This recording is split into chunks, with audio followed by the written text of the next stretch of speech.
Kick your ass over. You know, we You have little dwarf. 3 beautiful, but 4 Haunt you all over the planet. we have 3 beautiful. We're gonna carry out Operation Terror. We're gonna be acting as sleeper cells for our government. Jesus, this is. Nobody's gonna take you out because you're gonna die naturally very soon. Take your meds, take your meds, take your meds, take your meds, take your meds, take your meds, take your meds, take your Why meds. like Israel is all the time begging for It's okay. We're not begging, we're kicking ass. sure of that. Isn't it amazing the way it's going to take down a country 10 times its size? Yo, Alan, I watched the video and A remarkable victory. I'm amazed myself. Alan, It I can watched. only be done with the help of Wait, God. 1 second. It gives all Hey, have praises you got to any God. daughter, Elnor? No, wait, 1 All second. praises to God. Can I speak to Alan? Handsome guy, can you? I don't think they're going to let us. Well, if Mr. Yarbash stopped talking to normal, then I can get a word with Alan. Normal. Have you got any daughters? Oh my God. Alan, I watched the video in the capital of Armenia, Yerevan, right?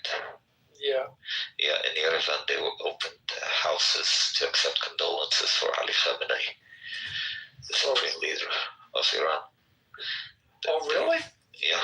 You know why? Unlikely. Because all the It's true, though. because all the Persians, they get married and they do the traditional, oppressive Muslim wedding, and then they go to Armenia and do the regular wedding with the actual gown and the drinking and dancing and everything else. Yeah, that's why. So What's an oppressive Muslim wedding? Sounds like fun. yeah, but I always like to talk about the Anthony Bourdain episode that he shot in Armenia. That was one of his best episodes. I thought it was beautiful. did you ever see the when Conan O'Brien went to Armenia? No, I will watch that. I will look Oh it up. yeah, it's a whole thing. It's hilarious. It's hilarious, but yeah, it's really good. No, Princess, I think you got lucky with your nose. Oh, my nose isn't perfect, but I would never augment it. We're not Jews. Yeah, did he leave? I had such a nice picture that I made of him. Look at this. Boom, boom, boom. Look, guys. What's Grok? Grok AI is actually really fucking good. I like it. Let me show you the picture I made for him. Look at mine first. Wait, I'm on PTR. Hey, fuck you all. Fuck you, fuck you, fuck you. Prince, your buddy Fred came in the room today. I'm telling you guys, fuck you all. Fuck you, fuck you, fuck you. I repeat, fuck you, fuck you. Yeah, Freddy PTR. This is me and the Tunisian guy in that. Jabeli the tranny lover. Yeah, but I thought the guy behind you was supposed to be Goo. Yeah, they look like. I told them. yeah, but Prince, I can also tell you, if there were people offering condolences, I need people who don't speak proper English right now. leader, it's probably the minority because the current government is very pro-American, so they're not going to say anything. Yeah, nobody gives a shit about your Soon enough, will be gone as we start kicking out the Americans. I don't know why people give their political views on this app. Al-Shabaab, I hope you're paying attention. How to kick out colonial powers from your region. The entire world is colonized. You can't kick out nobody at this point.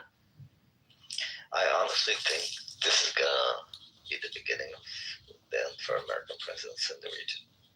I think these are the end times, Prince. You know what? Every day, I believe in that even more. Yeah. So why don't you get married, bro? You're 36 or something. Well, I'll get married and then I'll go to jihad, bro. I'll get my wife in heaven. Why don't you? Oh, you're gonna get the I never thought like that. The day I gotta be. That's a good idea, actually. The world's ending anyway, so might as well just wait for that. Okay, good plan, Prince. Yo, Next time, it's fine. who's the fuck you talking about in the chat? Prince, why are you breathing like that, bro? Can you stop? The Euro people. Who? Rodolfo? He's Korean. No way. Yeah. That's old, bro. Come on. India Girl just added me. I know who you are, India Girl. Princess, can you remove India Girl real quick, please? Who's that? Who is that? Oh, I followed that person. Princessa, can you remove India Girl, please?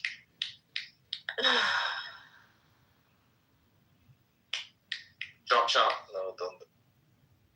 I'm back. Nigga, bud. Don't give a fuck. What did that mean? Come on, Mr. Steve, turn it off, please.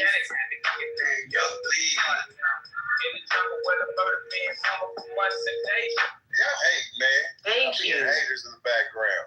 If you're gonna play Louisiana shit, can you play Webby? I got that. And all you need to do is just play the first little verse, and you can cut it off. Can I play G shit? It is G. It's Webby. G shit. Can I play Webby? No, G can shit? you play? Are you gonna adhere to your guests, or you want to be just the only person playing what you want to play? No. Warren G. Can you play Webby? I got that. Oh, Then wait, I we then are we I rapping can our play hometowns G right shit now? before I play somebody else's shit. How about that? Can you just play the song one pump? Like, for real. You just played that bullshit. It wasn't bullshit. What are you talking about? One pump, just play music. I think, once he gets through the playlist, we should play something that rap our home, like that rap our hometown. See, I don't have no other device, but I can't play it over here. Well, if he can get through to even the playlist, Mr. Steve want to keep putting his. Right. Hey, don't be a hater all your life. One more time. Webby what? I got that. I got that. Mm-hmm. Then I'm done. He is a Y'all can hang gangster. up low. Yeah, just like gangsters. This how I'm gonna give y'all a little backdrop. This how we used to be in the club. In the club, y'all. This is y'all shit. That, Both sides swear to God out. Feeling the time that you're saying, nigga, I'm with you, heard me? Look, gangsters, look. I fuck a bitch pussy real time. That I ain't fucking good unless she real fine. I got a lot of money, I ain't gotta lie. That on the funny style, nigga gotta die. That bitch is nuts, I don't beat the collar time. That bitch recognize. That. What's his like on time. Why you look into all the black cities that once was, you know what I'm saying, and how many of those cities they came and destroyed. When you look at their history, right? Now you sitting there saying, "Oh, that was back then. That's irrelevant." Then you don't understand how you got to that point, and now you're wearing the hat, their hat. You become like them, and that's why you're hollering "We America," because you have become like them. Point blank. Anytime a black man knows about geopolitics, he's a white supremacist and he's a Yes, he is. Because that's crazy, bro. Let me tell you. Come to the room. Let me tell you. Let me ask you. Let me ask you. Some Gen X or some baby brother generations when it comes to knowledge of self and black power. I don't know where I'm from. You don't. You don't. I know I'm E1B1A West African. Ile Ife, Nigeria. My ancestors went through the transatlantic slave trade 400 years ago. I know exactly where I'm from. I know who my people are. And what was about? Well, King of the world today. King has what nothing was to do with Africa. Yeah, it has a lot to do with Africa, bro. Yes, it does. About right now, what America's going through with Iran. What Iran is doing to attack America. And if you don't want to face that, you're not a warrior, bro. Do you know? Let me ask you. Let me ask you this. Do you know the history of Saddam Hussein? Do you know that history?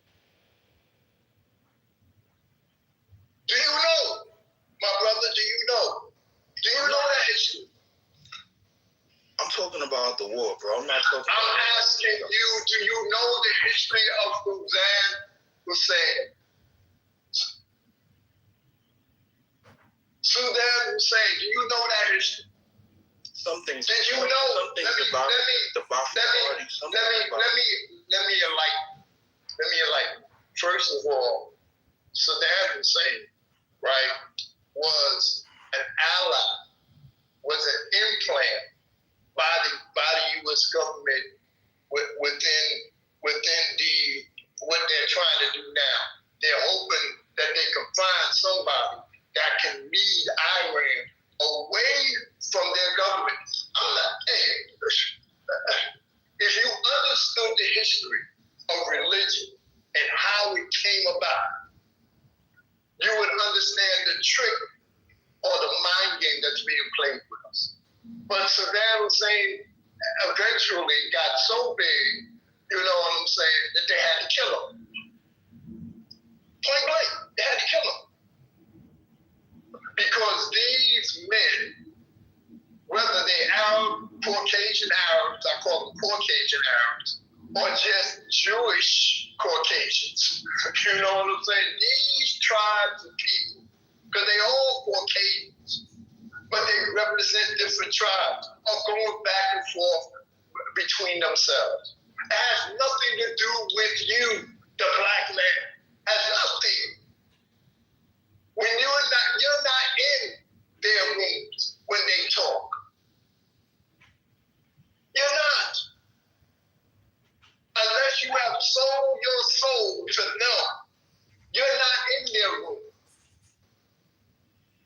And the only reason why you have some type of an attachment to them is only in reference to the building blocks to what you have accepted and what you have become. It's not indicative of who you really are and your purpose of God. You don't come, the most silliest thing is to believe that man and woman was created to find their purpose. There is no, that is when you're on the wrong path. You was created for a purpose and a cause, not to find a purpose, not to find a cause. But you can't hear what I'm saying. And so you are lost in the shuffle because you think they represent what you have become. And what you have become what they're doing is on a whole nother total level. Point blank. I don't care if you say you're from West Africa or whatever the case may be. They came into Africa too. Got you worshiping a white Jesus. A God that don't look like you. You worship white Jesus? I don't worship white Jesus. No, you don't have no religion now. But I ask you, it's a society, because in their courts they have a big sign that says, "In God we trust." Do you think the laws of the land is God's law or man's law? Can you answer that question?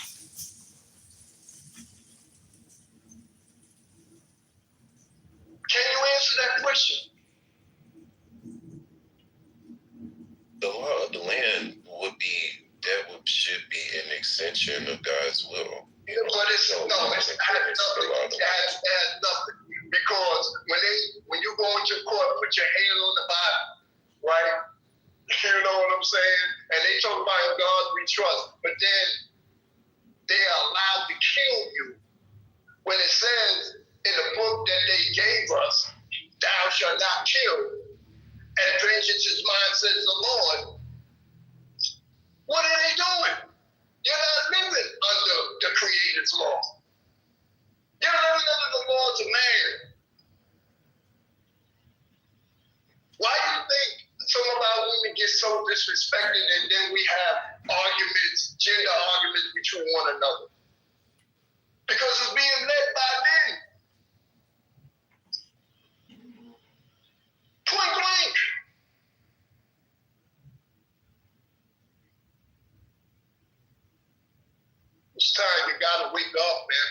too late. Because there's a point where it's going to get to where there is no return. And then you lose your soul.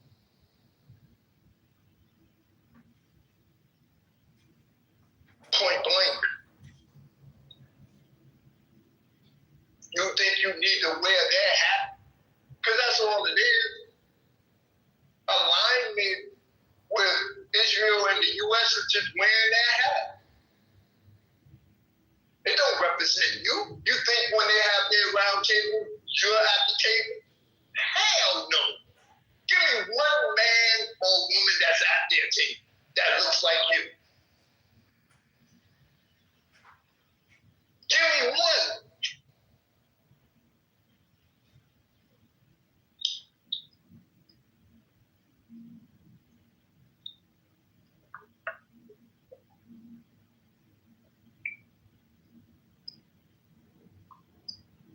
What are you asking for?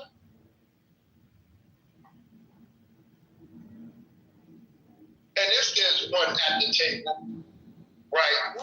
When they at the table, and if I'm gonna land here. If there's one at the table, I'm gonna let you answer the question. If there's one at the table, that one at the table is a sellout.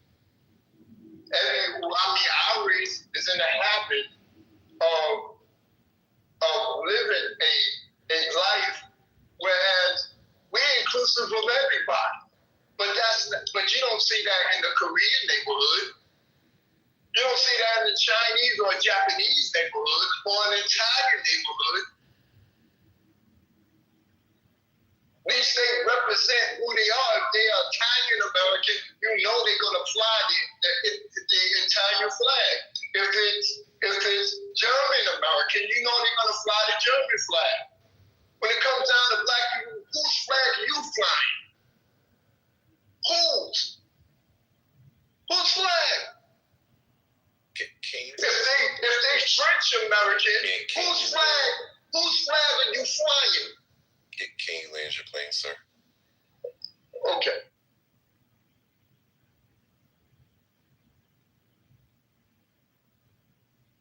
Not sure what his point was or what his question was. I was trying That's the question. Whose flag, right? If you get, whose flag are you flying? What difference does it make? It makes a big difference because it shows where you at from a historical standpoint. And what if you don't have a flag? What if you're out in the middle of the field with... That's my point. You don't have a flag. Who are your fathers? Okay, so who's your flag? Okay. What's your flag? What I'm saying is, if I'm in the middle of the field and there's other people in the middle of the field and nobody has a flag, what difference does the flag make? Jewish Americans, they do have a flag. I said, what difference does the flag make? It makes a big difference because it shows identity. It shows a certain nationality. To what? To where they from. If I take up a flag from where somebody else is from, does that make me better? No, it doesn't make you better. It makes you know who you are. No, it doesn't. It absolutely does not. Why it doesn't? Because a flag is just a flag. No, that is not true, sister. A flag is just a flag. Why do you make flags? I don't know. See, but that's the whole point. So how are you speaking on a flag if you don't know why they make flags? And because I'm trying to show you why you don't need to make a flag. Why are we sitting? Wait. Why are we sitting here talking about flags? We're talking about the war. Like the conversation just got so weird. I'm sorry that the concept. I'm sorry that the concept of flags got in there like that. But go ahead, Marcella. Go ahead. I'm Marcella. My point is, we take up allegiance based on a piece of material and pledge our allegiance to that piece of material. Meaning, If I'm in another country and I grow up there, but the place where I was born has a different color flag than the place where I've grown up. Now I have to figure out whether I'm going to pledge allegiance to their material or the material in the place where I grew up. It's a piece of material. It's got a design on it. Go ahead.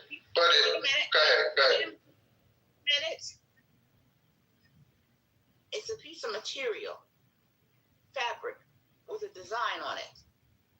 And because I live in a certain place, I'm supposed to wave it around in the air as if this means something more than the one that they're waving in the air. They're both pieces of material. People put emphasis on this. They put a meaning to this piece of material. And then they literally make laws over this piece of material. You can't let it touch the ground. You can't let anybody burn it. You can't let anybody walk on it. You have to bury it this way. You have to fold it that way. It's a piece of material. And it means absolutely nothing but what emphasis people put on it. If you didn't know that was a flag, if you go to another country, you are not familiar with their flag, and you see this piece of material laying somewhere in a room somewhere, you wouldn't know what it was. It would just be a piece of material to you, and it could mean the world to them. But basically what I'm saying is, why do we put so much emphasis on a piece of material? To mean that this is where we're from and this is what we celebrate, and it comes in like a god. And then you have to really look at this piece of material as this is what I worship, this piece of material here, and I have to go through the battlefield. Somebody's holding up this flag while other people are shooting bullets around it. So we have to think about, why is it we have loyalty to a piece of fabric for a piece of land that we don't own,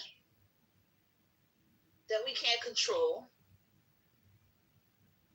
that has no allegiance to us, but we're supposed to have allegiance to it. So yeah, I know what the flags are supposed to mean. But I'm missing. Wait a minute, I'm missing. You lost me somewhere. You lost me. Yeah. What do you mean? You let me finish. Maybe. But you're not heading that way. I can tell how you talk. All right, go ahead. Curse me out. Go ahead. What I'm saying is, you went on for a minute, and you have your right to your thoughts, and I have my right to mine. And all I'm saying is, let us question why we go marching into war over a piece of land or fabric that we can never own, that we can never really put real meaning to. Are you talking about black people, or are you talking about Caucasians? Everybody. Everybody? No, they have their agenda. If you listen to how they sound, they have their agenda as Caucasians.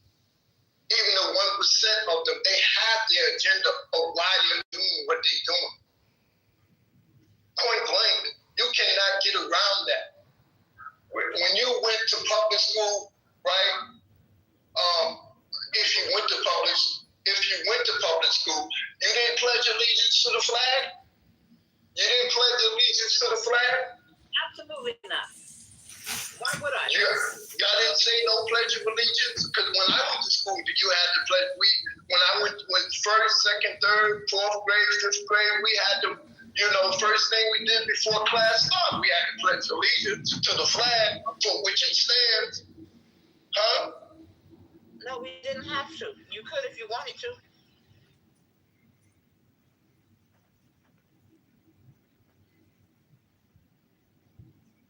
Yeah, Daniel.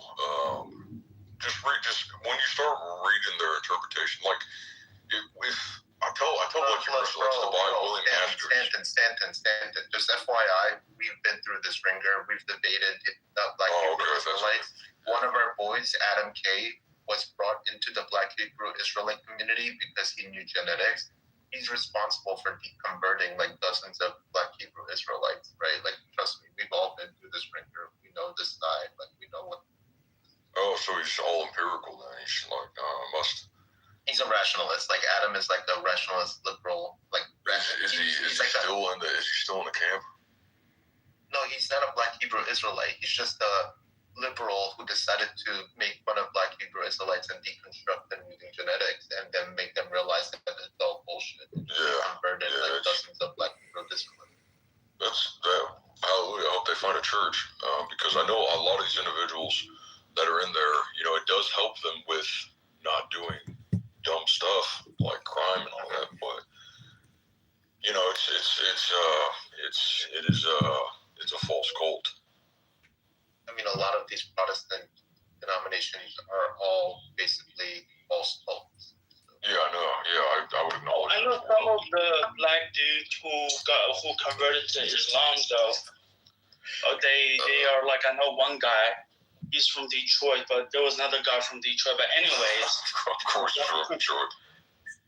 And when I told him, like, dude, you are literally escaping America because you feel it's racist and not feel included. But you go to Japan to become an English teacher, then gets converted to Islam. While meeting a Muslim over there, and then go to Egypt. You might as well go play the Ouija board after that. That's mediumistic spirit. That's Pentecostalism. So your average Black Pentecostal church is actually very similar to Eastern spirituality, where they're being manifested by a mediumistic spirit. That's why they're jumping on the ground and all that. Shamanism all over again, absolutely. Same with evangelicals, right? Yeah. Same with a lot of these. Well, who's teaching English in Japan? Well, I mean, there's one Muslim brother. where is he? No. I'm saying like a lot of American black guys are getting converted to Islam once they step outside. Yeah, it's because they are. And what's the dude who worked for even before that, bro. Nico. Stop. No, not him. I'm gonna start giving you stop 1 second, bro. This is like a very modern understanding. Blacks have been converted like the Nation of Islam.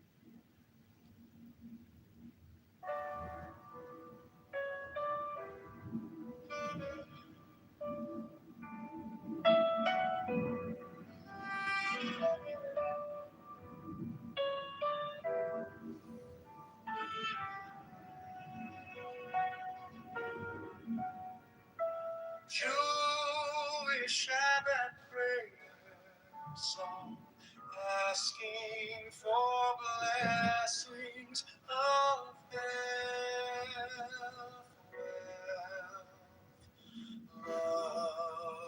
love, peace, strength. Jewish Sabbath prayer song, asking for blessings of health, love, peace, strength. Jewish Sabbath prayer song, asking for blessings of health,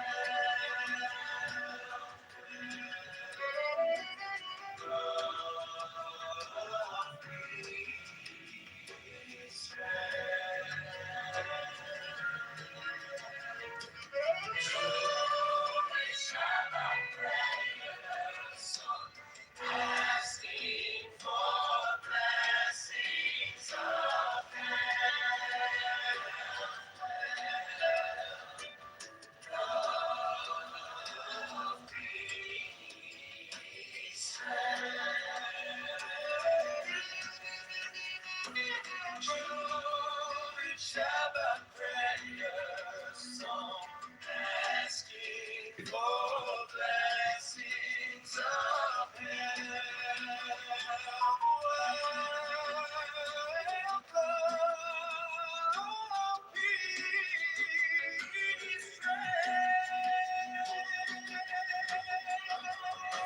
Jewish Shabbat prayer song, asking for blessings of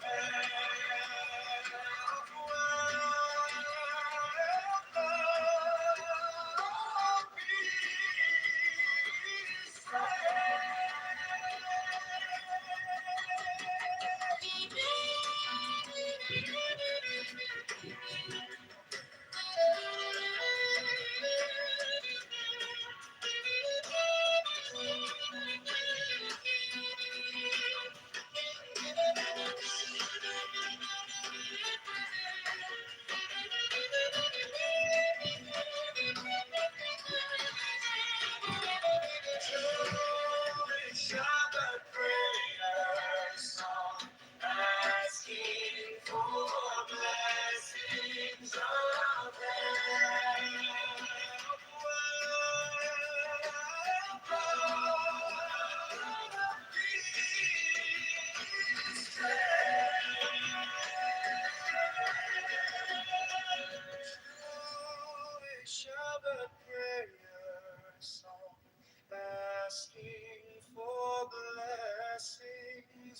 Shabbat prayer song, asking for blessings of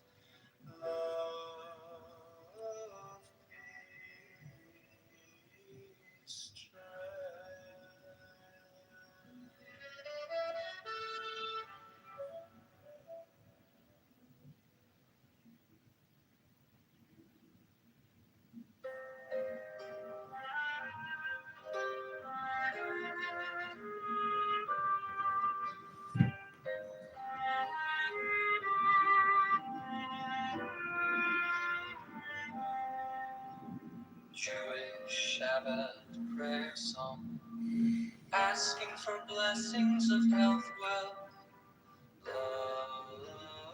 love, peace, Jewish Shabbat prayer song, asking for blessings of health, wealth, love, peace, strength.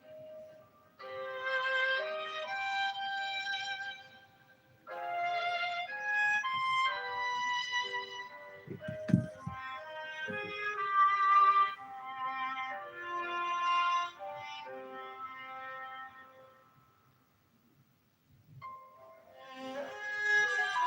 blessings of health, wealth, love, peace, strength.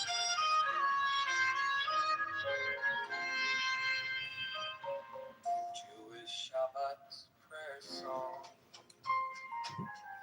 asking for blessings of health, wealth, love, peace, strength.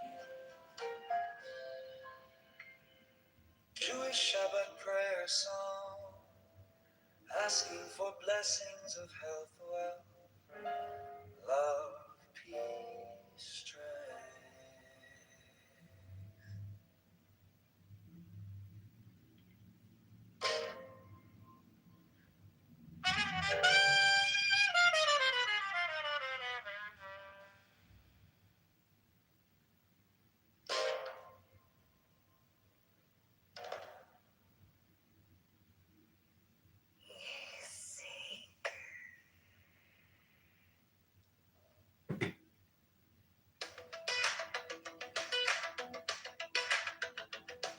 Saw the rent go up again, same paycheck, then a rent. He said someone's gotta show up for us, not just for show.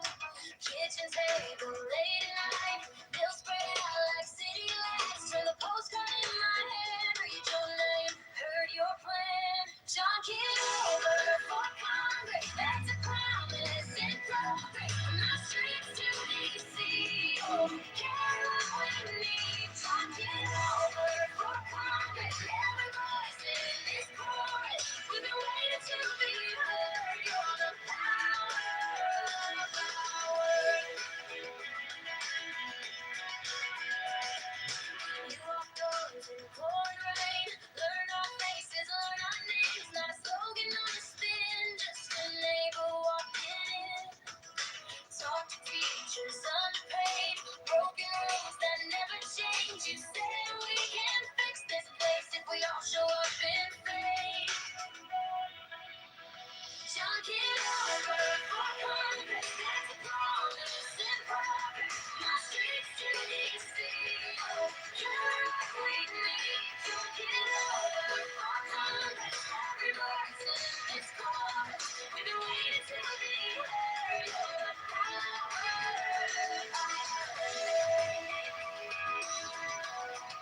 up again. Same paycheck, dinner in. You said someone's gotta show up for us, not just a show. Kitchen table late at night, bills spread out like city lights. Turn the postcard in my hand, read your name, heard your blame. John Kitover for Congress. That's a promise in progress. From the streets to DC, you'll carry what we need.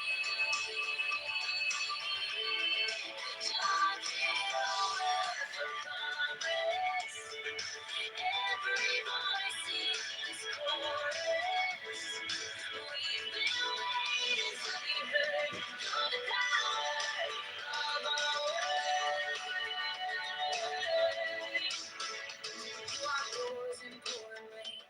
Learned our faces, learned our names. Not a slogan, not a spin, just a label walking in. Talk to teachers underpaid. Broken roads that never change. You said we can fix this place if we all show up and faith. John Kitover for Congress. That's a promise in progress. From our streets to DC, you'll carry what we need. John Kitover for Congress. Every voice in this chorus. We've been waiting to be heard. You're the power of our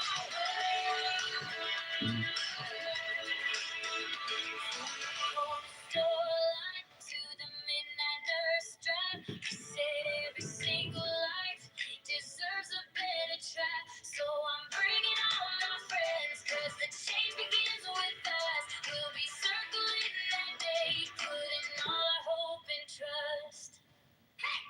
John Kitover for Congress. That's a promise in progress. From our streets to DC, you'll carry what we need. John Kitover for Congress. Every voice in this chorus. We've been waiting to be heard. You're the power of our word. John Kitover for Congress.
of the crowd. He's been walking these same old sidewalks, listening more than he's loud. Knows every closed up storefront, every school that needs a hand. He's the neighbor who shows up early, stays late to understand. John Kitover, running for Congress, running for people like us. All the nurses, the teachers, the builders, every kid on the yellow school bus. John Kitover, fighting for fairness, for the promise we still believe. If you want someone to stand up for all of us, he's the vote we need.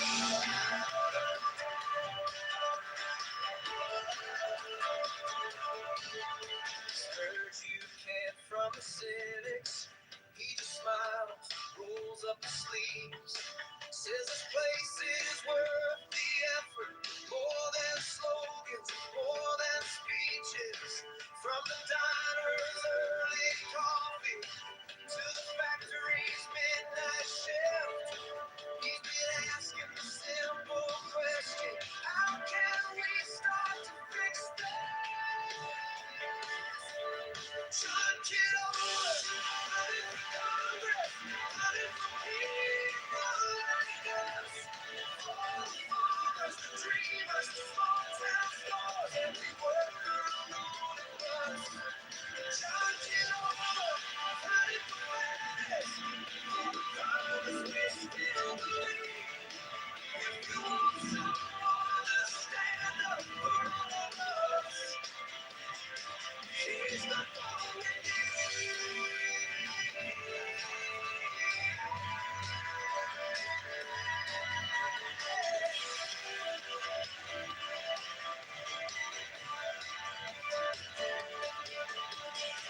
This is our moment, this is our say.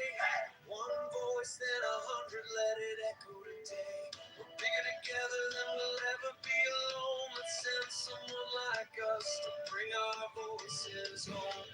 John Kitover, running for Congress, running for people like us. For the elders, the parents, the kids not yet grown, every family just trying to trust.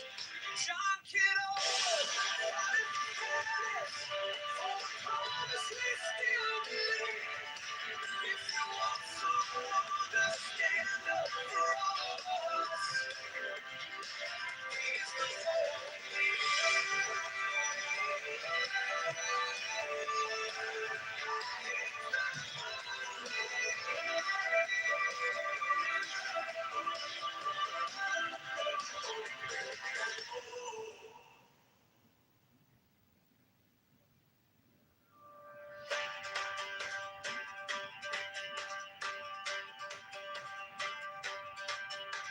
name on the sign at the corner, name on the lips of the crowd. He's been walking these same old sidewalks, listening more than he's loud. He knows every closed up storefront, every school that needs a hand. He's a neighbor who shows up early, stays late to understand. John Kitover, running.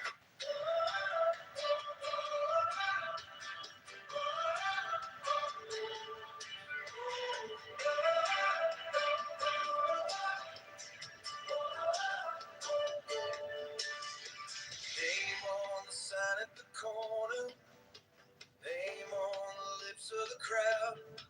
He's been walking these same old sidewalks, listening more than he's loud. Knows every closed up storefront, every school that needs a hand. He's the neighbor who shows up early, stays late to understand. John Kitover, running for Congress, running for people like us. For the nurses, the teachers, the builders, every kid on the yellow school bus.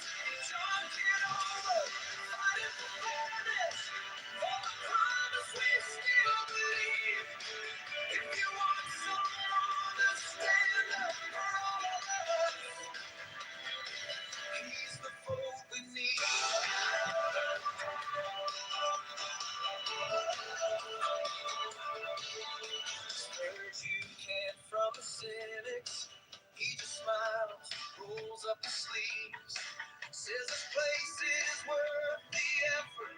More than slogans, more than speeches. From the diners early coffee to the factory's midnight shift. He's been asking the simple question: how can we start to fix things? John Kitover, running for Congress, running for people like us. For the farmers, the dreamers, the small town stores, every worker on the morning bus. John Kitover, running for fairness, for the promise we still believe. If you want someone to stand up for all of us, he's the one we need.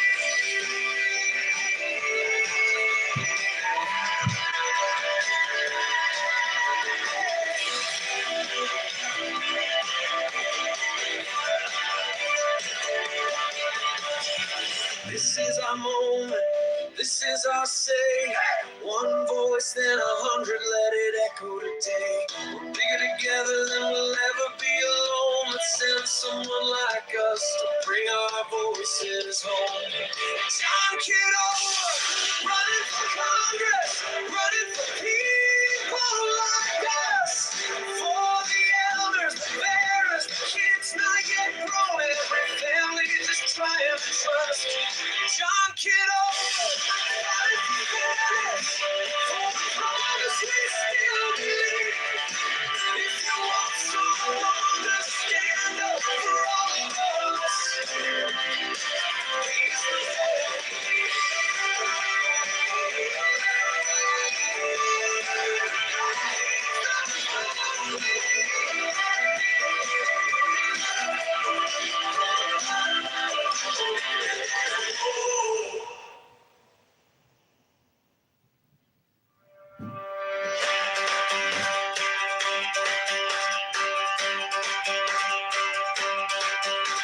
Name on the sign at the corner, name on the lips of the crowd. He's been walking these same old sidewalks, listening more than he's loud. He knows every closed up storefront, every school that needs a hand. He's a neighbor who shows up early, stays late to understand. John Kitover, running for Congress, running for people like us. For the nurses, the teachers, the builders, every kid on the yellow school bus. John Kitover, fighting for fairness, for the promise we still believe. If you want someone to stand up for all of us, he's the vote we need.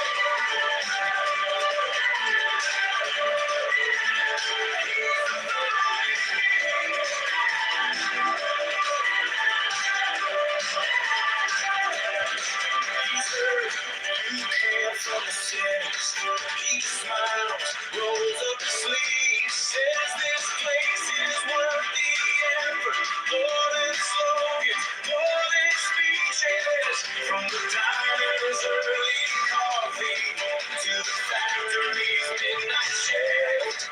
He's been asking the simple question: how can we start to fix this? John Kitover, running for Congress, running for people like us.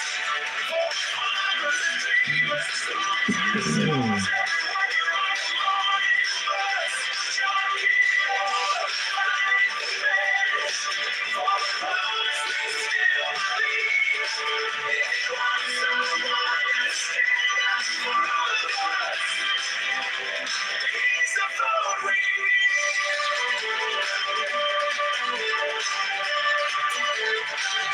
This is our moment. This is our say.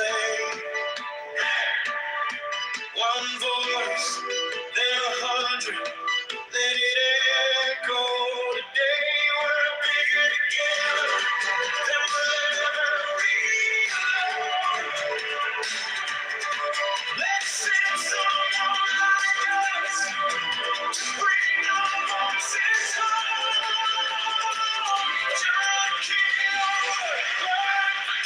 Congress running for people like us.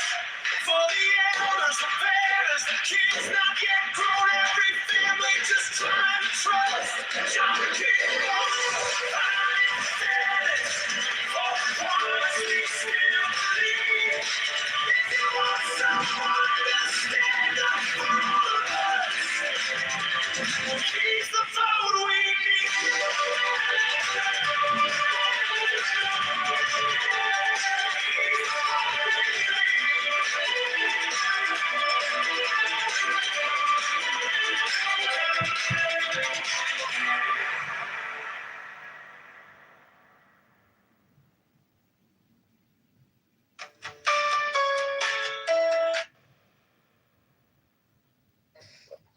Yeah, but I'm just saying that if they were seen as Jews, they would be killed. If they had the Star of David, they'd be targeted.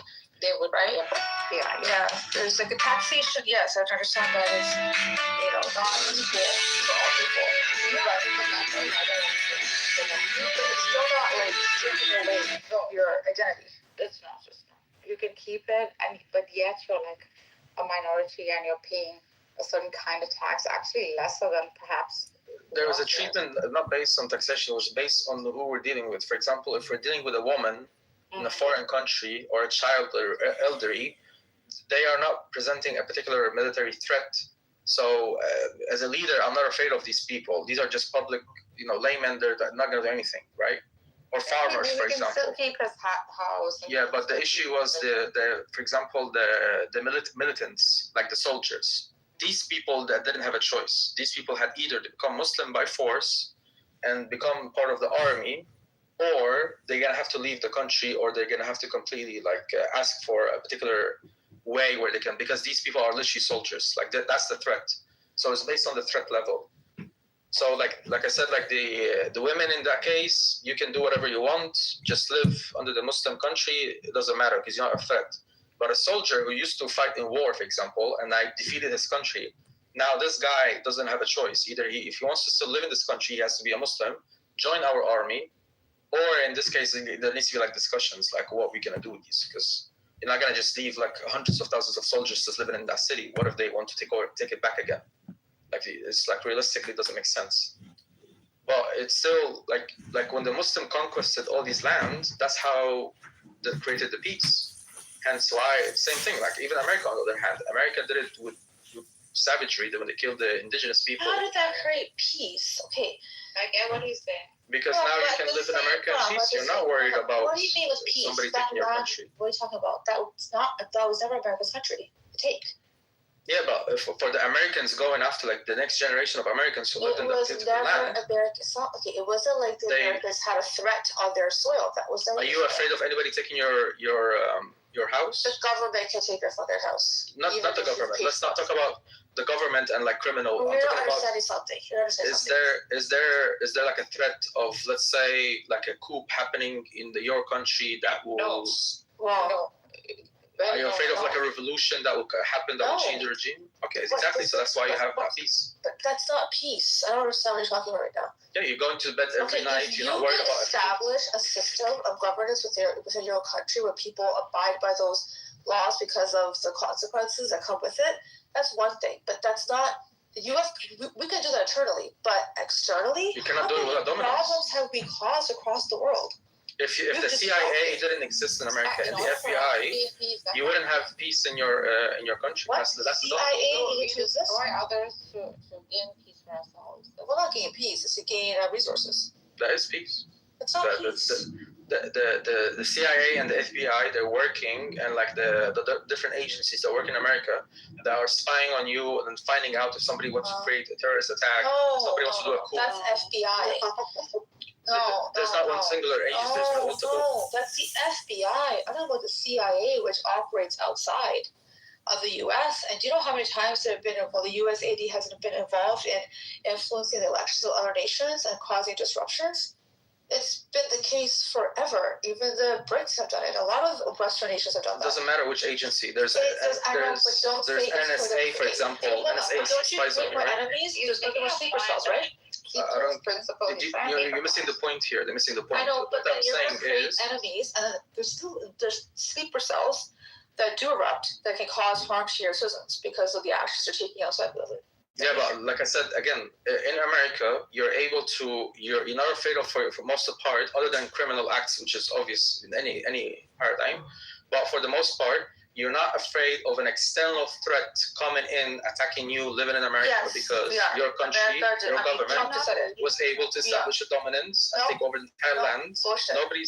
What's bullshit? Trump actually just said it earlier. Is Canada threatening you to take your land? They're threatening to turn the power off. What are you talking about? Is Canada threatening to take over America? Is Mexico threatening to take over America? Turn the power off. Are the indigenous threatening you to? They're going to take back their land? I mean, it'd be nice if they could. I'm asking. You're saying you don't want to agree with me. I'm saying America established dominance. They took over this territory and they established the country. In my opinion, who's threatening to take over America? Single entity. Hmm? The threat is the government, not more fine. than any single entity. That's not what we're discussing right now. My gosh, he's saying once you've established dominance, then in doing so, one can have peace. It doesn't last long. Have you seen the history? Insecure. But have you seen what happens over time? It doesn't matter. That's the only method. Yeah, over time it could deteriorate. That's all the point. We've seen it. Yeah. When the Ottoman became lazy, never ends well, guys. It has never ended well. It doesn't matter. That's the only way you can establish any country. You have to force it. You have to make it, dominate it. That's the only way. Not necessarily. Okay, give me an example of a peaceful country that it was established by peace. It was divided by violence. We look at India. It wasn't annexing land of others, indigenous people that existed there. It was actually. I want a country that was established based on just lovey-dovey hippie love. No, you're understanding something. People have issues. Even the indigenous had issues because within each other, right? You can have tribes going back and forth. You can have that on a very, very small level. It does not get to a point where you have widespread violence, because whenever there's an external threat, it's very, very detrimental. I'm not answering my question. I'm asking about, give me an example of a country that was established without any wars. India? India was established without any wars? No. Africa has a country? Well, continent. Most of it has not been established where they're taking other people's land. No, but you're not understanding something. Was India established without any wars? So, of course, it was in 1948. There was a partition that was forced by the Brits. Before that, there were lots and lots of there were among smaller kingdoms. Exactly, smaller kingdoms within themselves, but not the nation as a whole. So I'm pretty sure if I go back to the history of India, I'm going to find hundreds of wars. I don't know why you give me India. Within groups within themselves, but they're not trying to. The establishment of India, I know even for a fact, by the way, from the Islamic history that they took over. India was taken over by wars by the Muslims, and they ruled over India. I know the Mughal Empire. I know we fought the Aurangzeb and defeated him. Yes, I know that. But under the Mughal Empire, there are other leaders who never did any type of forceful thing. I think Akbar the Great, he was somebody that was secular. That area was always. Even from the BC, you had. But you understand something. But there was attempts. There were multiple attempts, right, to try to annex, take over, and control. That's one thing. So, but you're not did the Mughal Empire ever win? In 300 did the Mughal Empire ever win to establish? That's not the point. I'm talking about a Mauryan Empire. Always need to attain dominance, and in doing so, if those who dominate are peaceful, good, cater to the well-being of their people, the collective, after they have attained dominance, that area will flourish. This is what he's saying. He's saying the starting point, however, would have to necessarily be some kind of destructive. All needs to be war. History of India from dominance can be achieved. Something like that. Correct. Exactly. So Mahainapads in 600 BC was 16 major kingdoms, and then they frequently fought each other. That's in India. Then you have the Magadha expansion, and later on Mauryan Empire in 300 BC. Then the Kalinga Wars in 261 BC. Any country you're gonna bring is always been established by wars. External. That internal. Internal. I never said external. So was India divided by those different tribes? Those different it was 16 different major kingdoms. They used to fight each other. Yes, I've already established that. Yes, there's going to be fights within any nation, right? So in this case, you need to concede the point. There doesn't exist a single country in history. But India was not established. There was no fight with another. So do you understand my question now? My question was: is there a single country that ever existed in human history that was established without war? It's not established. It's not established. It's not being established. Again, you're okay. Is India was? Hold on for a second. It's not about being established means it was created, it was made out of something that was not the fact. Like, for example, the United States did not exist until there's an external force that created, and it caused a lot of pain and hurt to the people that were there for them to make it. That's when you say established. Correct? I'm not talking about... Is there a single country that was ever established? Not established. Exists today or in history? Conflicts. Listen to the question, please. Ace. Is there a single country in history that ever was established without war? A single country in history? I don't think you understand what you mean by established. I think a country. Look, this is how a country happens. Normally, throughout history, there's always where people were tribal. Why? Because for them, they thought, for example, like a plot of. Can I please land? Hold on for a second. You know that UK. You're not even talking the same. You're talking over. No, but you want to ask something, right? The UK had an establishment that was a war. It was a war. It was political. You know that, right? UK is a good example. UK was thousands of wars inside of them. They colonized others. No. UK, United Kingdom had thousands of wars. Wales used to fight with England. Established means it had to come into some sort of formal existence. It had to fight somebody who wanted. You're a very bad interlocutor. What? You're a bad interlocutor. You're not engaging the same point. Go ahead. Go spew. No, I'm saying you're not even engaging the same point. Yes, because because you're not wording it right. Has there ever been a nation without war or conflict within? Talk about countries. Country, whatever. There's always been conflict within. Always. There's always been a fight of resources. No, I'm saying countries do not pop into existence. Countries happen, but why? Every single country has the exact same formula.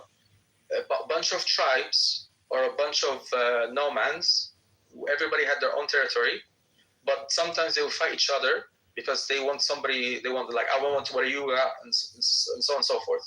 Then comes a guy who decides, you know what, let's unify together. Let's create alliances. Instead of fighting each other, let's get together. And then that develops into a country. That's always the same case, right? It's always a division. Somebody comes in, said, let's get together. He gets together, he becomes the leader, and then creates borders. This is our borders. This is us. And then either expands and continues as a country, or then later somebody else who had a bigger country takes them over, and then it changes and so on and so forth. So someone had a bigger country that took over and changed it? Yeah, there's a bigger country? I'm confused. Yeah, like there's countries who used to exist and now they're gone. They don't exist anymore. Like, for example, the idea of nation states is not, it's more recent. There's a lot of countries that they're gone from history. Yeah, you see that. Yugoslavia, I understand that. But what I'm trying to tell you again is, at one point, this whole idea of countries establishing borders, this is more of a modern invention. If you go far back enough, it wasn't done in that type of way. Egypt was a country. Egypt was literally a country that had its own borders, and it has its own system, and it was invaded by other people. Well, look at Palestine, right? Palestine wasn't really a country, but yeah. Well, it's people. So you don't see that Palestine was invaded in essence? Yeah, after Sykes-Picot, it became a country, but before that, it wasn't. So it becomes like are we agreeing with Sykes-Picot as because I don't agree with borders whatsoever. I don't care about Sykes-Picot borders. I'm saying, like, as a historical reference, after Sykes-Picot, now you had the borders of, you had the Palestine as a country, as a state, its own flag done by the British. They decided this is your land, and then everything happens. But that's a different topic. But like what I'm saying is like basically at the end, once you understand how countries are developed or how basically it's the same thing. Me and you are able to live in peace because somebody before us, before we were born even sometimes, they were able to dominate this particular piece of land, was able to establish it as theirs and protect it and make it continue until you were born, I was born, and then we are able to live in this land. Somebody in the future might come in and say, you know what, I'm going to take this piece of land, give me that, I want it. And then it's going to be, okay, if he wins or we win, and so on and so forth. It just keeps recycling. Land always keeps recycling. It doesn't stay forever. But you can only establish peace once you're able to defeat every single person and establish a world domination. This is the only way you can establish peace. Because then you don't have anybody who's going to fight you anymore.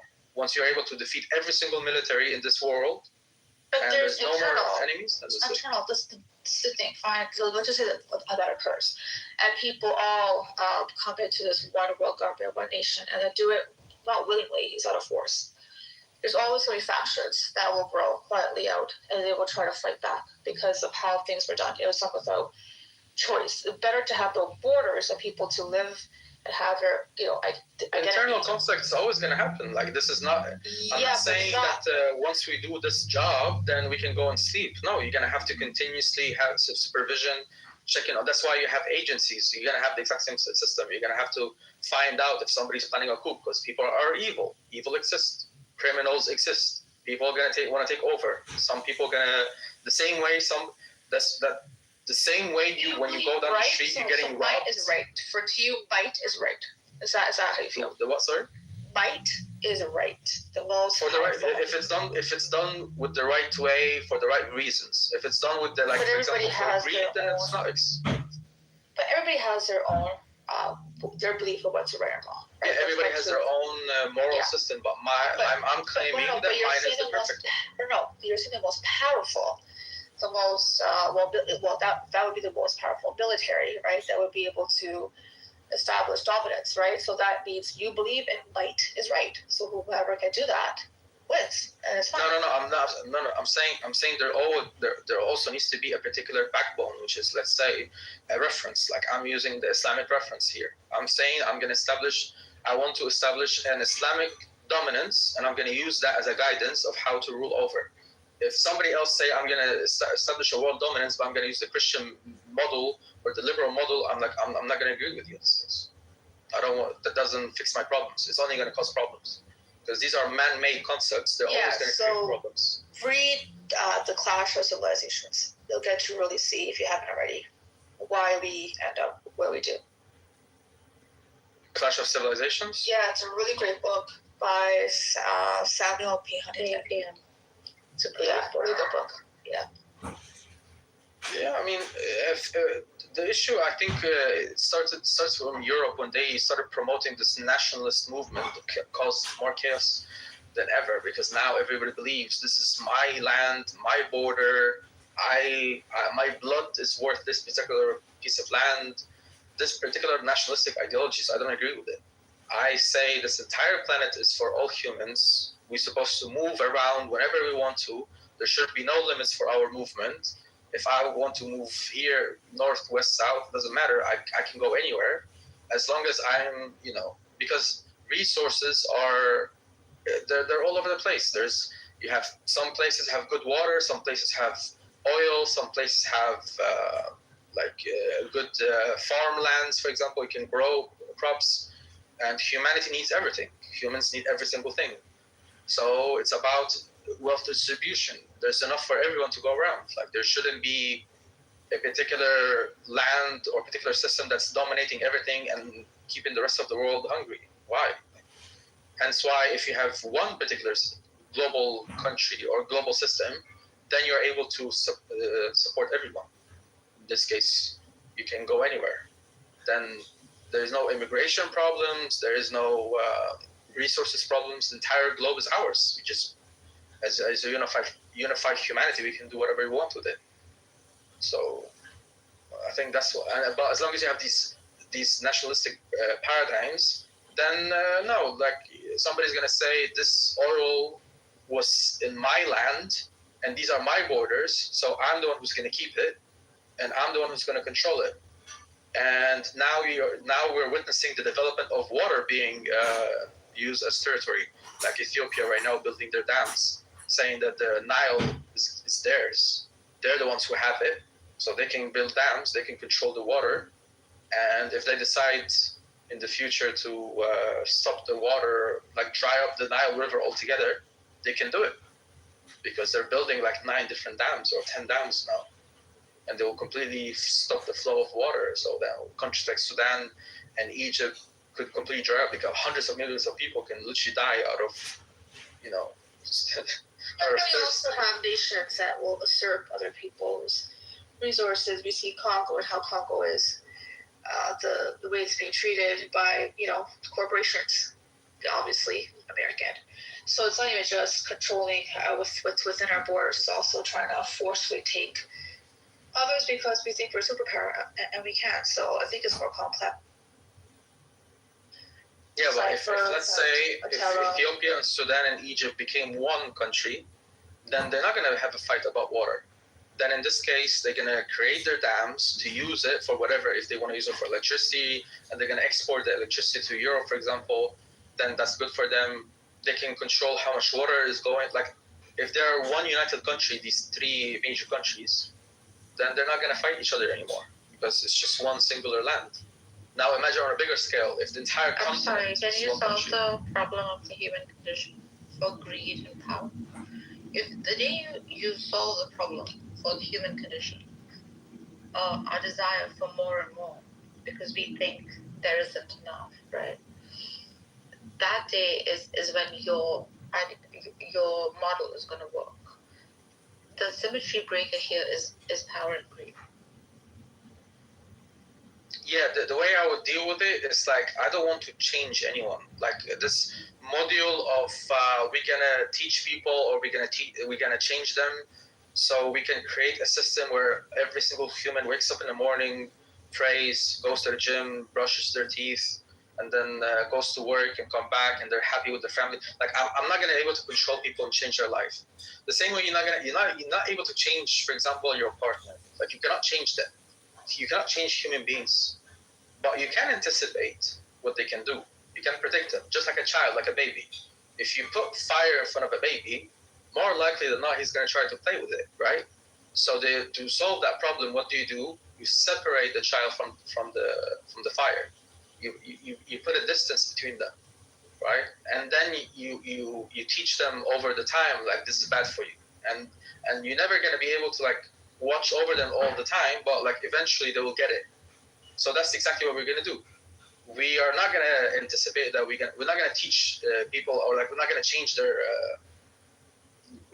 character, but we're going to basically say, we have this much resources here, we need this much people for this particular project, this will be funding this, like we're going to be transparent.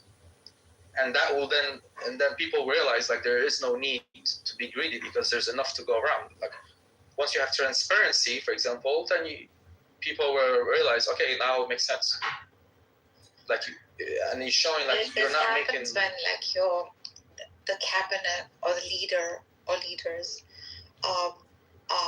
this is assuming that they are wise, just, and compassionate. You're building a system very idealistic up to law. And Plato came up actually in his Republic with a very similar system to what you're proposing, and he called it a noocracy, where like the leading figure and figures, the leading figure is the philosopher king. So what he meant by that was the wise man. It's the rule of the wise, right? And the cabinet under him, who administered people too, had this particular quality of wisdom. And in doing so, they knew what is best for their people. So this is a non-democratic system of governance. Of course, you can refute it. It has its flaws. It wouldn't allow for every voice to be heard. But basically, it's saying that when you allow for every voice to be heard, some of who may have like lower intellect or just not wise enough or dominated by greed or power, the smaller people, they make wrong choices. Like Trump, for example, is one such choice that has come out of like a democratic system, for example, right? It was not a wise decision, one can say, right? And then those who elected him, namely the majority, would say, no, this was the best we had. So what a philosopher king does is he eliminates this whole process and he becomes that voice of wisdom, mercy and compassion and justice. Now, is it possible? And by the way, this was also what the Iranian Vilayat Faqih was built on neocracy, supposedly. But we can see that this too somehow fails at some point, right? Because there's always potential for corruption that seeps in at some point or the other. So. Yeah, like this is why I'm saying, like, here's what it is. I cannot pick and choose my population or what they're gonna like or what they're gonna do, right? I cannot pick the ideology of the nation, like of hundreds of millions of people. But I can pick and choose who's gonna be right next to me in, let's say, in the leading process. So I can pick and choose my government, I can pick and choose my judges, I can pick and choose my Senate, I can pick and choose these people who are going to be officials.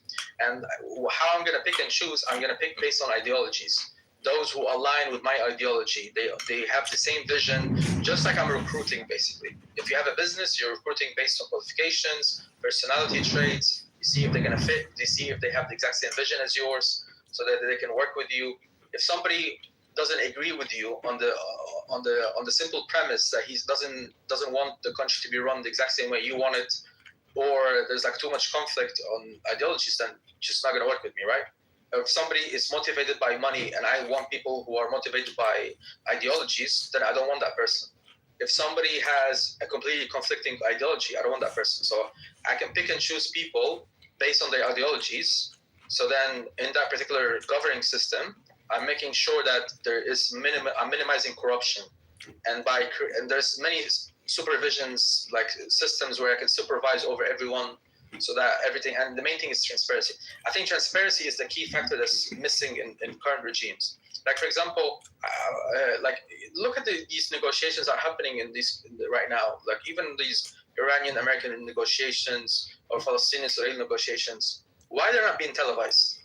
Why are these negotiations not being televised? Why they're not discussing in public, saying everything they're discussing? How do we know that what they're doing is actually what they're saying? Like, for example, when Oman in 26th of February said that Iran was apparently very willing to do everything to minimize the nuclear programs, even said they're not going to collect any more nuclear, what was it called, uranium, and they're happy with minimizing their enrichment programs. But why, if that's the case, then why not being publicly discussed? Why not showing, for example, to the public, this is what we were talking about, and these are the negotiations that go back and forth? What if actually what's happening in the negotiations, Iran went on a table and said, we actually got pictures of Trump having sex with a baby. And then they said, okay, end of the conversations. We cannot have, like, what if they're scammers, for example? What if they're actually negotiating about money in this case? They're saying, hey, give us some money instead so we can let you, like, how do you know if there's corruption or not? There needs to be transparencies. That's why these negotiations between countries need to be televised, need to be shown. And that's why, for example, the Rasul alayhi salam, when he was negotiating, it was in public. Like Sulh al-Hudaybiyah, use it as a reference. Sulh al-Hudaybiyah was done in front of all of the Muslims. Everybody knew exactly what's happening. Even those who were not happy, like Umar ibn Khattab, he said, why are we accepting these terms and conditions? And why we're doing this, right? So negotiations should be done in public.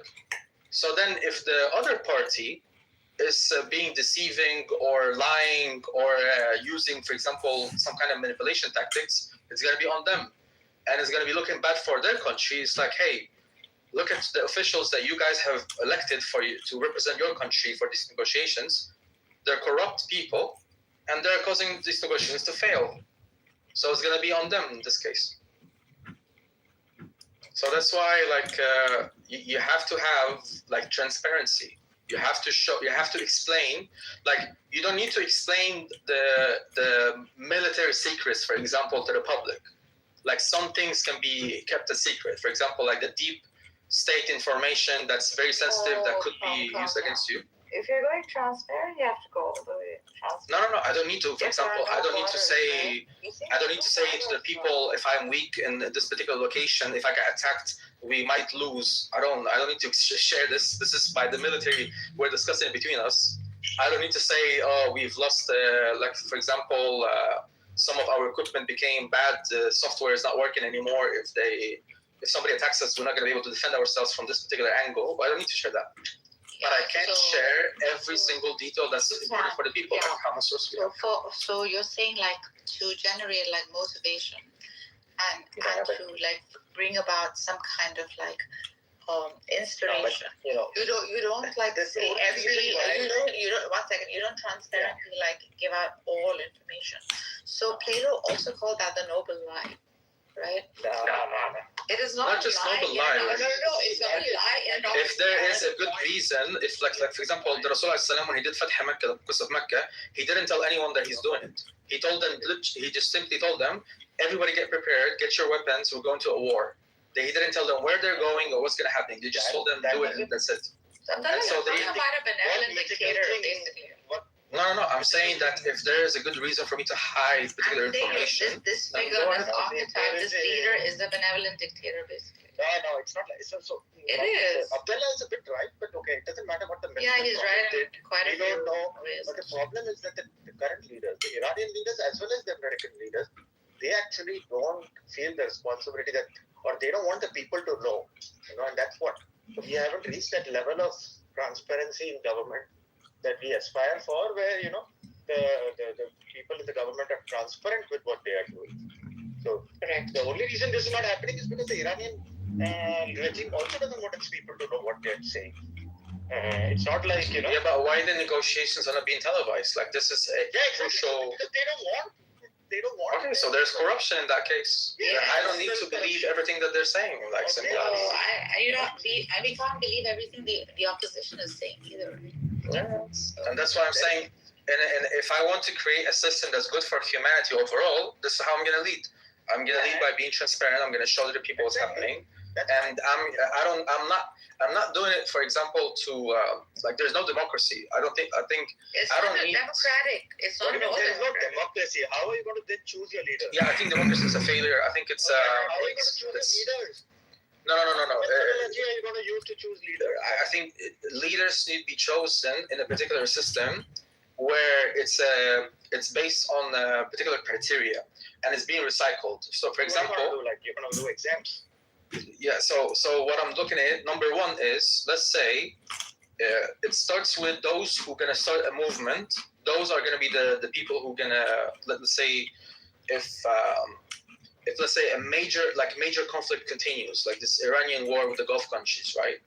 And somebody then decided to take it as an opportunity to create a massive revolution, took over the Saudi lands and the Gulf countries, for example, and like an internal revolt. And they became successful, right? What they should do next is, since they're already in power and they're winning, and now they're taking over these territories, they need to elect people, like they have to pick people they're going to work with them. So this starts with them. Say, okay, we want people who match our ideologies. Yeah, that sounds with RGC. He said democracy. He's talking about Plato's republic. It works if it has good government. General role, might is right. That he's talking about. Yeah, you have to have people who basically are motivated by the exact same ideology. That's what it is. That's the core that you need. So you need to have the exact same. But this might is good. Might is right, kind of. That's stupid, right? Why? Because that's what Trump and Netanyahu are doing. They're showing might is right. Okay. Right, but one roughshod over anything else, because they at this point in time they are strong. They have the strength, power. Right. So that is justifiable. Hold on for a second, Nilo. To your point, might is right principle. Then you have to see what the negatives are, and this is what the negative is. Because in their eyes, they think they're doing the right thing, right? And their perspective. And also, No, of course, they they are really into they don't think it's the right. They just think they are working on. Well, the deserve. Look at Netanyahu. I mean, Everything they're not he's thinking done. about right. They're thinking about No, for utilitarian them, to they them or believe not. they're chosen. That it's us, it's me. We can do this. We have every right, right? Sense, yeah. And they use and religious. they have the right because they have the might, they have the power, they have the military might, so they can do whatever they want with their military might. That is how we have reached this situation. Correct. All means justify the end. That's why we are. I don't agree with this at all. Unless you have a situation. Okay, then refute it. Because I have a moral guidance. I have a moral system. Yes. If any action will contradict my moral system, then it's a wrong action. That's your moral. This is key. But that's also Trump's. Trump will also say that. Yeah, his morality is the. How did you know this is Trump's moral system? Because it's an ego, his philosophy is right. What serves me is right. I will do. Yeah, what serves me is right. I don't think that's necessarily true because Trump himself said that he believes he's going to hell. So he might be operating from a particular paradigm where he thinks that he's doomed anyway. So he's just okay. But Netanyahu, the entire government, the Blue Party, they've always said this is their right. This is they've actually used their religion to try to justify it. So this is like there's no universal principle that you could apply because everybody has their own feel. Yeah, the Jewish psychology is based on that they want to live as much as possible, and it's all about they want to live as much as possible. Okay, so what does it have to do with the way that they assert their? That makes no sense. So go and destroy. So yeah, I'll tell you. So this is why, like for example. Are you justifying it? Are you justifying it? No. I'm explaining psychology, like how it relates. It's not about psychology. Like if you want to, what's not about psychology? It's not about psychology. You need to understand your enemy if you want to defeat them. So that's your enemy? What is the Jewish psychology like? As if like there is specific psychology based on adherence of a certain religion or ethnicity. No, but it develops, right? No, it develops based on ideology. No. It's called the religious ideology because it develops into a religious psychology. Eventually, if I keep telling you you're special, chosen, and important, at some everybody point, says that. At some point, no, not everyone says that. Everybody. Christian ideology is based on original sin. What are you saying? Not everyone says that. You're born freaking tainted within the Christian ideology, right? This is all bigotry. Like for example, do you know if you want to? Nothing. You're just pausing your opinion. It doesn't matter. You're just pausing your opinion. No, Jewish with Islam, and then you see how fight the freaking attack the argument. Don't give me. Yeah, that's what I'm doing. You're painting a broad brush. You're taking an ideology and saying that this ideology has a certain psychology. That is what you're okay. Do you know, for example, some other ideology? Okay, so for example, it develops into it. Stop being a Gandu. It develops into it eventually. That's what he's saying. Do you know what's the Israel weak point? Like, what is the weak point in Israel? I mean, of course, everyone has it. What's Israel's? What's Israel's actual weak point? What's the weakest? Like, what's their? If you want to attack Israel, what's the most thing you can? The U.S. they depend heavily on the U.S. for their military. It's not a weak point. Right, it's a dependence. What is their biggest weak point? I'm asking about I'm asking about what's their critical weak point? What's their number one weak point? Water, I don't know. No, it's actual people. That's why I'm saying it's like it's related to that. Their weakness is their people, because the number one, they're little numbers compared to the rest of the world. They're a minority, and they cherish their lives extensively. They care a lot about their own lives. For them, like for example, Muslims, they have the concept of shahada, which is giving up your life for a particular goal, whether it's for jihad or for a family. It doesn't matter. Like they have this sacrificial aspect of it. So for them, life is a purpose, and it can be used for a particular. It can be served for a particular purpose. If let's say for winning a war, I can go and fight and die for this goal, then I will do it. The Jews, they don't have that. They're fighting to continue living.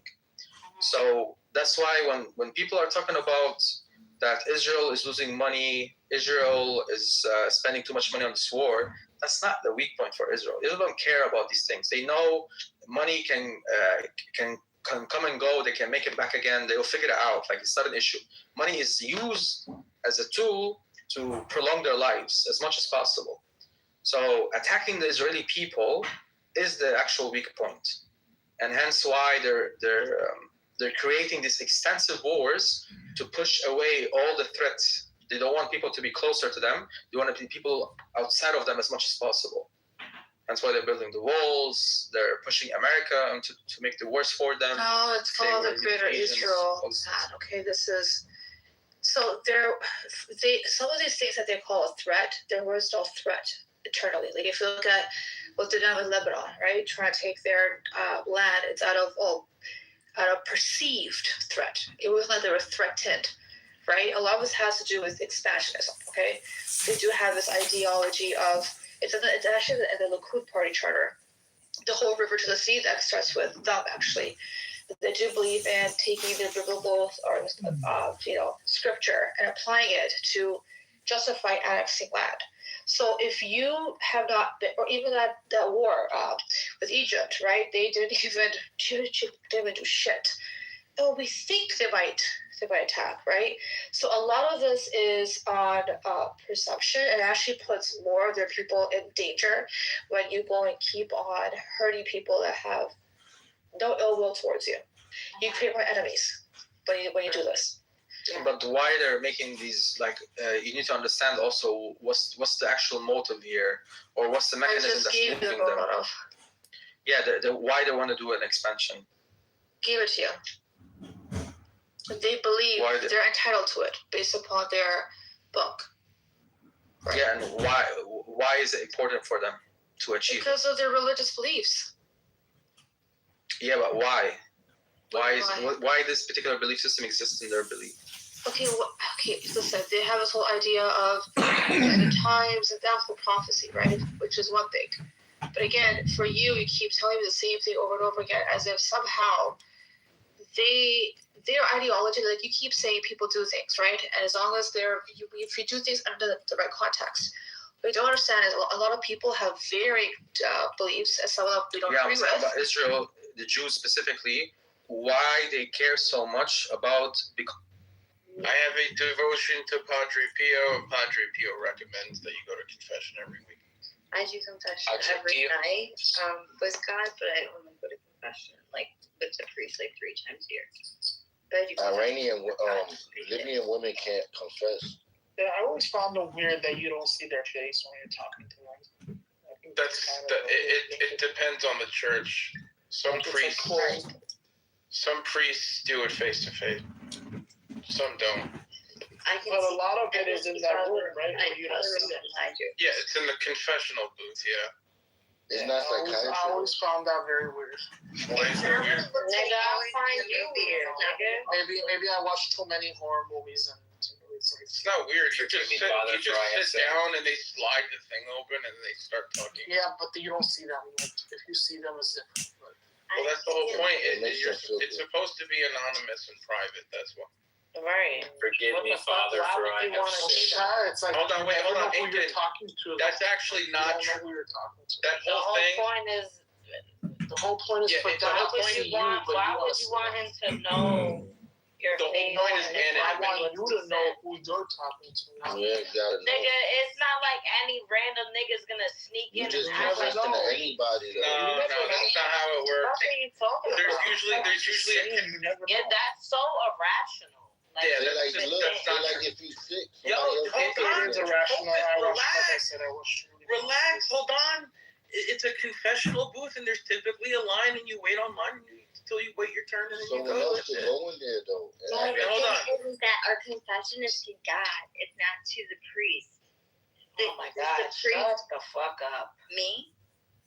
You see how Catholics talk to each other? She's not You talking see to how him. Catholics talk to each other? This is how Catholics talk to each other. She wasn't talking or. They're not real Christians. I forgot my train of thought. But yes, it's to emphasize anonymity. And Incan, to clarify, it's not Forgive Me, Father, for I Sin. That's actually a movie thing. That's not how confession works. Oh, they get 3 Hail Marys. And they're good to go. Well, what do y'all say? You just sit down. It's not 3 for everyone. Everyone gets a different number.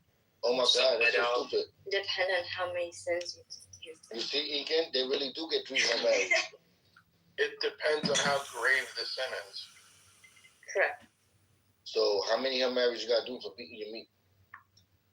I remember when we had that conversation in Children where it's kind of if you confess to your church that you committed a crime, a violent crime, let's say, like you murdered someone, and how if there's a seal of confession, the priest can't say anything. Right. The topic was if like the priest should be obligated to.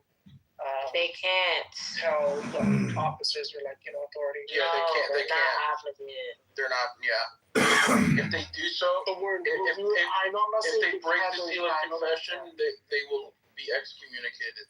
Correct. Right, but it's we're talking about morality. Because they're the biggest gang in the world. They're the biggest gang. Let's just say fine, he doesn't. But let's say the cops come and they do a subpoena on the church. They can't do that. They can't do that. They can't. The fuck They can. Do a subpoena on the church. No, they can't, bro. No, they cannot. Even if they had that capability, to do so, he's not. Who gives a fuck? He's supposed to die for the Lord, right? Even if they said, "Hey, you received the death penalty if you don't fucking tell us what this guy confessed to you," he's supposed to be willing to die for the cause. If he's a proper priest. Hold on, Shai. If that's the case, then you would see the FBI and all federal law enforcement going to churches to try and get all the mobsters they have under their surveillance. There are exceptions, though, guys, specifically for child abuse. Like if you're the church official and someone says, like, I'm currently abusing a child, they actually have to report it. Because you're not supposed to hurt the little children. Even attorney-client privilege, there are exceptions. Yeah, but this is something that stays between the clergy. But so what if you murder they a handle child? that. It's not like. Yeah. I think the key is if it's an ongoing thing, right? Murder. Right. If it's a sin, if it's a sin, like for example, if it's a sin, it's considered a sin. Right. If it's a sin that they confess that they have no intention of repenting for, or if they have no intention of stopping, then they won't give them absolution. So, wait, I don't. So the priests that you confess to, are those priests? Wait, are they allowed to have children or not? No, their dicks don't work. No, nigga, your dick don't work. Get married either. No, but there's ones that do, right? No, not okay. So us, like me and Shai, we're part of the Roman Rite, the Latin Rite, which is the main rite in the Catholic Church. But Eastern rites, like Byzantine Catholics, I believe they can be married, but they have to be married before they're ordained. Once they get ordained, they can't get married. So it depends on the rites. That's why they be touching little boys. So imagine if you go and confess that you killed the priest's son. Like, what are they gonna do? there's gonna be a fake These priest. fucking hypotheticals are just retarded. The clause for the Guru that stands for everything. It's considered like a sin for a priest to it's a moral sin. It's not. So let's just go based with the hypothetical though. If a priest had a son before he got ordained, or a daughter, and he got ordained and he's listening to people's sins, if someone comes and says, "I killed your daughter," the same rules apply. Yeah, the same rules apply, and him as a priest, right? He's gonna have to forgive him. Right, and priests can't have children. Hey, wait, and so that I have a question then. So if they are married before they're ordained, would it in the Eastern Catholics, which I'm not privy to, so I'll look that up. But like, if they got married and had a kid before they were ordained, is that okay? Yes, that is okay. Yes. Can they have children after they're ordained? They cannot have children afterwards. Only in our church, if you go to a priest, those kids will be considered bastards. And you tell them that you killed somebody, like your the same thing. Like they won't get involved. Or if a law authority comes in. I mean, I don't think we really talk to our priests or like that. We won't. church people like that. Right? Yeah. But Because they're real Christians. Yeah, real Christians. I mean, I think it would just depend on the dude. Some might snitch you out. If you don't confess to the priest, as in like asking. What is? We're talking to you guys like that's weird that you don't see the face, because we're talking to God. Your hope in terms of the impact. So, do you guys think it's common for Catholics to go to, let's say, a church further out, so the priest won't recognize their voice? Yeah, Catholics do that all the time. Yeah, that makes sense. Yeah, because I mean, like my there voice is. There are people who have like habitual sins, and they don't want to keep going back to their parish priest for the same sin, so they'll go to another one. You see how they learn around God? They look. Let me just say this, y'all.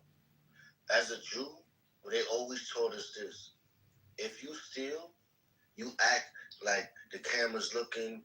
You start creeping around. All they taught you to do is they say like you should act like that all the time. That's what the fuck they say like you should act like that all the time. How because to God fuck baby all the time. He's confused. Settle down. He doesn't know. Are you settle down? Yeah. Settle down. What the hell is that? I'm here for a sword fight. I don't hunt rabbits with a cannon. I'm no rabbit.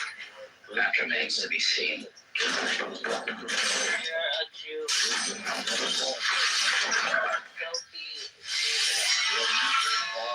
a black Jew. You're a walking off. That's what I get. Like stealing. Oh, yeah, hairline is.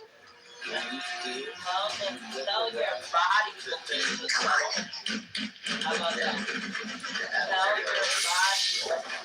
God is watching. Watching you play with your asshole that night. From your homosexual. Oh, you want to take another shot? Yeah, it's good. You have to see this. I spit on you, Jehovah's, because that's what you're worth to me. That's what you're worth. You're worth the floor to me. You're worth less than the floor to me. What are you talking about? You dick sucker. Like your mother? You suck my dick. Like your mother? I learned my ways through As you can see, this is all original Lord special. Really breaks my heart to really melt all this bottle with this high. We need to have the flow going. So you're going to the refiner, you're going to melt all these, and you're just going to see the process is beautiful. So we'll see how much we got. Alright, my bad. 926.8 grams. We're not going to get it like that.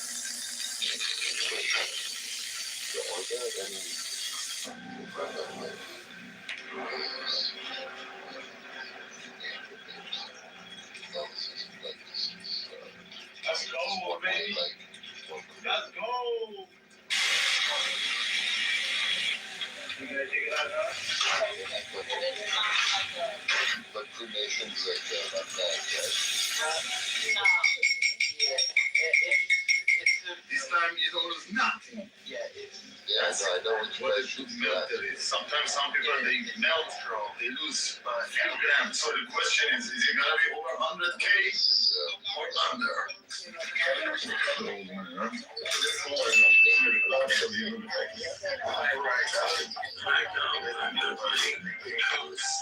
Make sure that I sell first. Then I will get more communication.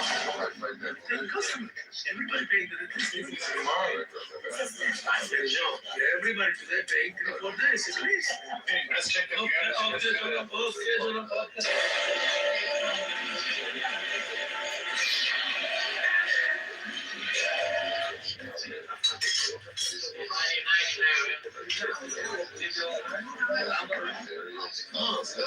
Let me ask you a question. If you're gonna sell this, how much is the value now of this? Can you tell me how much it comes to? Money? This is the magic number. Yes! I thought you were gonna be over 100. As you can see, this is all original Rolex. It's different. Like during like the time like the Civil War, that's like when it changed. Like people used to like spend time with the dead body like days after, right? And then it's only like after the Civil War where like this kind of they started like you raised $2 million. I want to know where the tampon money is. And like really took over. But you know what else happened? You know what happened during the Civil War? During the American Civil War, embalming technology was researched and progressed. And then you lie about being also in your mouth. The last time embalming was studied that much was in like ancient Egypt. And the reason they needed that is because, right, the soldiers from the south would die up north and vice versa. So a lot of fucking... And then you lie about being also in your mouth because you're atheist. To preserve the bodies.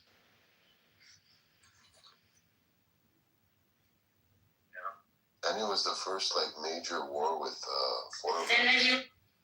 I have this 5-volume set, photographic history of the Civil War. It's crazy photos, man. Crazy fucking photos.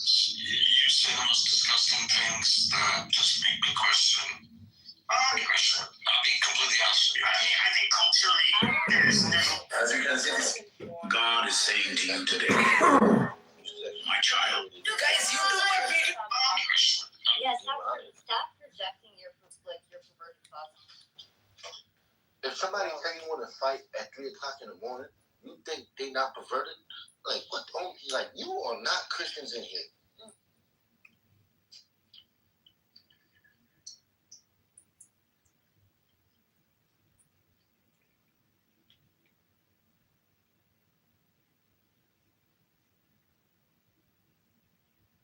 To be able to do that. No, you don't know